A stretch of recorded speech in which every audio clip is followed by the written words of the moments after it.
Winamax, les meilleurs cotes. Bonjour à toutes et à tous, bienvenue dans un nouvel épisode des Paris ML2 spécial 35e journée de Ligue 2 pour m'accompagner comme d'habitude Philippe Dechter. Salut Philippe. Salut Dorian, bonjour tout le monde.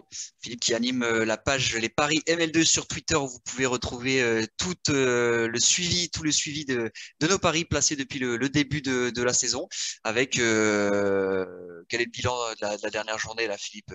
On n'avait fait qu'un seul pari, c'était un gros combiné et pas de bol, on n'est C'est pas Paris, passé c'est à Paris cause de Paris. qui parie FC. On avait vu plus d'1,5 but sur deux rencontres. Il y a eu un partout entre Châteauroux et Rodez et l'autre match 2-0 pour Nancy contre Ajaccio. Nancy-Ajaccio 2-0, donc là on était bon, facile. Enfin facile, il y avait 0-0 à la mi-temps quand même. Et sinon, Paris FC ne perd pas contre Clermont, ils ont perdu 1-0. Bon, sur un but un petit peu hors jeu. Partie du jeu, voilà. Petit manque de réussite, mais on va se rattraper ce week-end justement, Philippe, avec des belles affiches. Alors il y a des matchs difficiles à jouer en cette fin de saison où il n'y a plus vraiment d'enjeu, donc c'est toujours un peu compliqué les matchs sans enjeu de se positionner, mais on a quand même repéré quelques petits spots intéressants. On va peut-être commencer avec le petit combiné mi-temps si tu veux bien. Je vais partager d'ailleurs l'écran. Ouais, notre logique, c'est de se dire que on va avoir des matchs très serrés. De toute façon, c'est logique, on arrive en fin de saison avec des matchs hyper importants pour le maintien. Et donc, fatalement, on aura beaucoup d'équipes qui, à mon avis, vont moins se livrer, notamment en première période, surtout que là, on a un enchaînement de matchs. Donc, on voit bien, parce qu'on est plutôt raccord tous les deux, sur les matchs Sochaux-Caen et Guingamp-Paris FC. Un match nul à la mi-temps, voire un 0-0 en fait. Ou un match, en tout cas, il y aura plus de buts en deuxième mi-temps qu'en première. Donc vous avez les deux types de cotes. Soit vous jouez le match nul mi-temps sur ces rencontres. On pense que Guingamp est en dessous du Paris FC. Enfin, c'est même pas on pense, c'est que c'est évident. Guingamp est largement en dessous du Paris FC. Ils s'en sortent miraculeusement contre Chambly, mais ça peut avoir un déclic pour eux. Caen est largement inférieur à Sochaux aussi, mais normalement, ces équipes qui jouent leur maintien et leur survie vont se livrer à fond. Donc ce serait surprenant quand même de les voir craquer dès la première période. C'est pour ça qu'on imagine bien un match très très serré, voire un 0-0 à la mi-temps. Et par contre, en deuxième mi-temps, peut-être un peu plus d'espace. Alors, Guingamp et Caen ont moins l'obligation de se livrer finalement, vu qu'ils ont quand même fait un petit peu le trou par rapport à Chambly.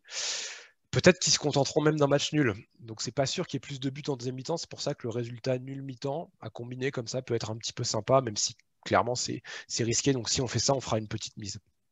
Petite mise évidemment que vous retrouverez sur les paris ML2. Toutes les cotes évidemment sont chez notre partenaire Winamax. Je vous ai partagé l'écran, donc code de 3,31 pardon pour se combiner de nul mi-temps. C'est vrai qu'en Ligue 2 c'est quand même souvent le cas. Par exemple, si on regarde le multi de mardi, c'est vrai que les premières périodes, elles étaient beaucoup moins animées que les secondes. C'est souvent le cas. Alors, des fois, on a des multis assez dingues, mais voilà, c'est déjà le nul mi-temps en Ligue 2 est plutôt assez récurrent. Et puis, pour compléter un peu ce que tu disais, Philippe, c'est vrai que Guingamp, ces derniers temps, joue bien la défense, joue plutôt défensif. Et on sait que Paris aime bien avoir de l'espace pour se projeter en contre avec des joueurs très rapides comme Gaëtan Laura, comme Julien Lopez. Ali Abdi sera suspendu, l'un des meilleurs buteurs cette saison du club parisien. On sait qu'il a besoin aussi d'espace. Il sera pas là. Donc voilà, Paris qui vient de perdre. Guingamp qui reste sur 2 victoires d'affilée. Je vois un match plutôt accroché. En tout cas, en première période, voilà, j'imagine pas Caen et Guingamp complètement exploser dès les premières minutes. Je te rejoins. Tout à fait. Ensuite, autre match qu'on avait repéré, Philippe, c'est Chambly-Nancy. Match très important pour Chambly qui doit absolument gagner, hein, Philippe, pour garder un espoir de maintien cette saison en Ligue 2. C'est ça, et beaucoup moins pour Nancy qui est déjà sauvé, qui a eu chaud en première partie de saison, mais qui s'est superbement redressé en deuxième partie de championnat. Alors Chambly, au niveau de l'effectif, ça va peut-être être un peu dur parce qu'il renchaîne les matchs là, donc je pense que physiquement ça va peut-être un peu tirer, mais je pense qu'il y aura une motivation qui sera extrême pour ce match-là. En plus, franchement, ils font pas un mauvais match à Guingamp. Comme on le dit, ça se joue vraiment tout sur une grosse erreur défensive de plus, malheureusement.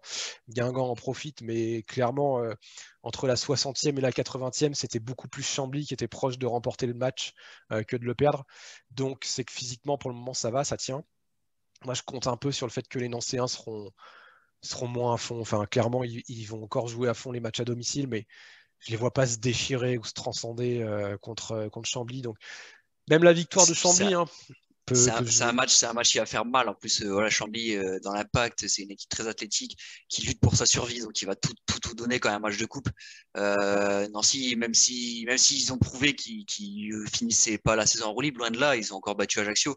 Mais de là à se dépouiller sur un terrain qui est, on le sait, à Beauvais, qui est pas forcément top, avec des joueurs plus techniques comme Bassi, comme Guiron, comme voilà, ces genres de joueurs, moi je les vois pas, ouais, se transcender.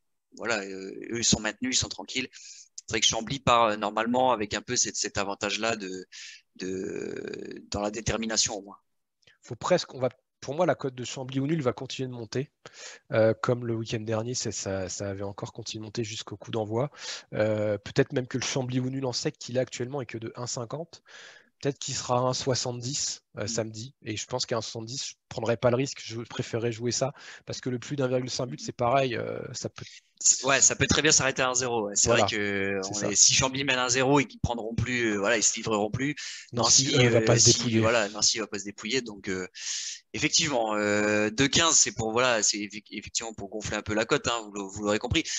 Après, comme on le disait, la cote de la victoire sèche de Chambly, un peu, si vous avez suivi avant le match contre Amiens, un peu dans la même logique finalement. Hein, c'est un club qui a plus vraiment d'enjeu contre Chambly. Donc la cote de 3,15 peut totalement se justifier aussi avec une mise un peu plus réduite forcément.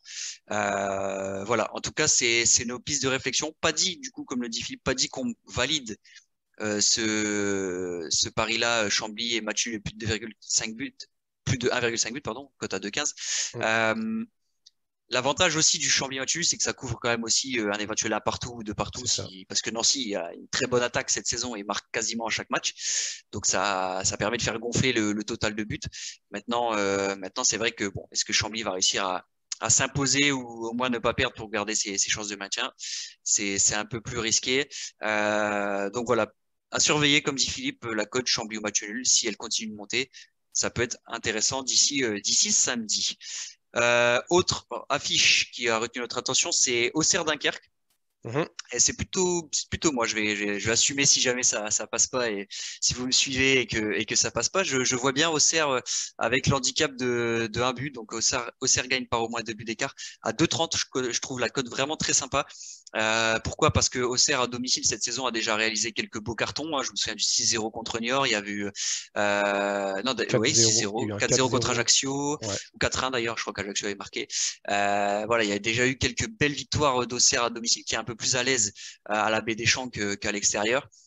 Auxerre qui vient de se prendre 3-0 sur la pelouse de Pau, donc autant dire qu'au niveau de l'orgueil, on attend une grosse réaction, surtout qu'Auxerre est toujours malgré tout à 2 points de Paris, Paris qui joue à Guingamp. Donc Auxerre a toujours cet espoir de barrage complètement vif. Ils savent qu'avec une victoire ils peuvent potentiellement réintégrer ce top 5 ou au moins rattraper Paris si Paris fait match nul. Donc voilà, Auxerre a tout à gagner, doit absolument gagner ce match même, quand on regarde leur calendrier. Dunkerque, c'est un bel adversaire. Il ne faut pas sous-estimer Dunkerque, qui a fait un bon match à Caen, qui aurait sans doute mérité de l'emporter aussi. Ils ont beaucoup poussé à Caen, où ils ont limité la casse avec le match nul, mais malgré tout, ils sont barragistes parce qu'ils ont encore un match en moins au calendrier. Et justement, si je reprends un peu la liste des matchs, vous voyez que mercredi 28 avril, on a un Dunkerque-Amiens, le match à rattraper justement pour l'USLD, qui est hyper important. C'est comme quand on regarde le calendrier de Dunkerque, qui joue que des équipes du top 5, sauf Amiens, justement, sauf ce match. Et je me dis, je ne sais pas si tu partages mon avis, Philippe, mais je me dis que peut-être qu'inconsciemment, les Dunkerquois auront déjà un peu la tête tournée pour cette finale. Je pense qu'il faut le dire pour Dunkerque, cette finale contre Amiens qui aura plus rien à jouer, plutôt qu'un match à Auxerre où voilà, ça va être très très compliqué d'aller chercher des points. Évidemment, Dunkerque ne lâchera pas le match, jouera le match à fond, va pas calculer à Auxerre, c'est pas le but, il reste pas assez de temps pour calculer. Mais on enchaîne les matchs tous les 3 jours. On a joué mardi, on joue samedi, on rejoue mercredi. Moi, je me dis que si Fabien Mercadal doit gérer un peu son effectif, peut-être qu'il y a plus de chances de faire un peu plus tourner contre Auxerre que contre Dunkerque. Ouais, bah, moi, tu m'as convaincu parce que à la base, j'ai pas trop regardé parce que Auxerre à 1,64, je trouvais ça trop bas. Ou alors, fallait le combiner et il y a toujours un risque. On le voit avec un combiné, quand il y a 2 ou 3 matchs, bah, tu peux te faire planter par un seul match. Par contre, 2,30, les 2 buts d'écart, là, je trouve ça sympa et te rejoins aussi dans l'analyse où c'est possible que inconsciemment Dunkerque, s'ils encaissent le premier but, notamment en fin de première mi-temps, début de seconde, bah ça commence à tirer physiquement. C'est quand même l'équipe titulaire qui a joué, à part Chukwunte qui avait un accord, mais c'est l'équipe titulaire, et encore Chukwunte n'était plus vraiment titulaire, qui a joué à Caen. Ils se sont vraiment livrés à fond. Ils ont fait un très très gros match. Nerveusement, c'était aussi là un peu comme une finale. Il fallait surtout pas perdre à Caen. Donc, c'est ça. Et donc voilà. Et par contre, je pense que cette cote va baisser. Ouais. Et c'est comme la cote Dunkerque-Amiens où moi je pense que je la prendrai assez rapidement à 2,70 la victoire de Dunkerque, parce que je te rejoins sur le fait que c'est le match à gagner pour Dunkerque, et je pense que pour cette finale, ils seront prêts à domicile. Ils savent le faire, ils savent remporter les matchs importants. Ils l'avaient fait contre Châteauroux. Ils l'avaient fait aussi récemment, je ne sais plus contre qui ils avaient gagné 3-1. Pas contre Ajaccio, peut-être. En tout cas, voilà. Et je trouve qu'à 2,70, c'est bien payé. Et cette cote, à mon avis, va baisser aussi. Je ne serais pas étonné qu'Amiens fasse pas un très bon résultat à Ajaccio ce week-end, et qu'au final, la cote de Dunkerque continue de baisser. Donc, le OCR -1 à 2,30, je pense qu'on va le proposer assez rapidement avant que ça baisse. Et en plus, Auxerre prend 3-0 à Pau, mais ils ont énormément d'occasions sur coup de pied arrêté en première période. Dans les 10-15 premières minutes, c'était un festival d'occasions. Il y a Poto, il y a Lloris qui a encore failli marquer. Enfin, c'est. Donc, surtout, tu fais bien de parler des coups de pied arrêtés, parce que c'est vrai qu'Auxerre, ils ont gagné 4-0 à Niort là récemment, l'avant-dernière journée, et c'était quasiment 4 buts sur coup de pied arrêté. D'ailleurs, c'était pas le dernier match, c'était 4-0 à Niort, et après, qu'ils ont battu avec les coups de pied arrêtés. Nancy 3-2. Nancy 3-2. Ils battent 3-2 quasiment sur 2 corners et une tête de Coef. Ouais. Et c'est vrai que les attaquants marquent moins. Le Bihan, du Gimon, Autrey, Tsaki, les offensifs en tout cas marquent moins. Et voilà, contre Dunkerque, j'ai le sentiment aussi que les attaquants peuvent retrouver le chemin défilé, peuvent retrouver un peu de confiance. Ils auront des occasions, ça j'en suis persuadé. Je pense que le jeu d'Auxerre va pouvoir mettre à mal cette défense de Dunkerque. Donc voilà, je mise sur un réveil des offensifs auxerrois, cumulé à un match qui sera pas prioritaire, je pense, pour Dunkerque. Pour moi, la grande priorité de Dunkerque sera surtout Amiens. Donc voilà, tous ces éléments mis bout à bout me font. Je suis pas fan non plus de base du handicap comme Philippe, parce que la Ligue 2 c'est toujours très homogène mine de rien. Mais là, je pense qu'effectivement, si Auxerre mène 1-0, il y a moyen que ça puisse un peu dérouler dans la foulée. Puis le dernier handicap, c'était Clermont contre Amiens. On l'a passé facilement, donc on va tenter de faire perdurer la série. Le handicap que Philippe avait très bien senti sur un match en retard aussi, on était d'accord. Ouais. Voilà pour les quelques pistes. Comme je l'avais dit tout à l'heure, je vous invite à suivre les paris ML2. Voilà, il y a plein de matchs dont on parle pas forcément. 3 Grenoble, Valenciennes, Niort, Rodez Le Havre. Voilà, c'est des matchs soit il y a de l'enjeu comme 3 Grenoble, mais très compliqué de si presque le nul, là le nul à 3,45, franchement, il est haut. Ouais, le nul est haut. Peut-être que le match nul serait la bonne tendance pour ce match. Pareil, match nul, honnêtement, les deux équipes, tu leur dis au début, vous faites match nul. Je pense que ça arrange tout le monde. Ouais, c'est sûr que ce serait pas un mauvais résultat. Donc, il faudra voir le scénario du match, mais ça peut. À la limite, le match nul est un poil. De toute façon, là, pour moi, la cote de 3 est un peu trop basse. C'est ça, c'est par rapport à la forme de Grenoble aussi. Donc, effectivement, le match nul, voilà, comme petite piste lancée à la volée. On vous fait pas une analyse très détaillée, mais pourquoi pas Valenciennes, tout simplement, parce que Valenciennes est une équipe quasi impossible à pronostiquer, je trouve. Vraiment, ils sont capables du pire comme du meilleur au fil des semaines, donc très compliqué. Rodez Le Havre, match sans enjeu, donc très compliqué. Et puis Ajaccio Amiens, pareil, match totalement sans enjeu. Donc, moi, j'irais perso du côté d'Ajaccio à domicile, mais sans grande conviction. Donc voilà, suivez bien le compte Les Paris ML2 sur Twitter. Je vous rappelle que l'application mobile ML2 est disponible gratuitement sur tous les stores. Vous retrouvez notamment les articles de Philippe, les Paris ML2 avec la vidéo intégrée, et puis toute l'actualité de la Ligue 2 avec le tableau des blessés suspendus aussi qu'on met à jour dès demain, dès vendredi, pour dès que les groupes sont dévoilés, on les met à jour. Donc voilà, vous pouvez retrouver toutes les infos sur notre site. Merci beaucoup Philippe. Merci Dorian. Merci à toutes et à tous de nous avoir suivis, et à bientôt. Bonne chance. Ciao. Ciao. Winamax, les meilleures cotes.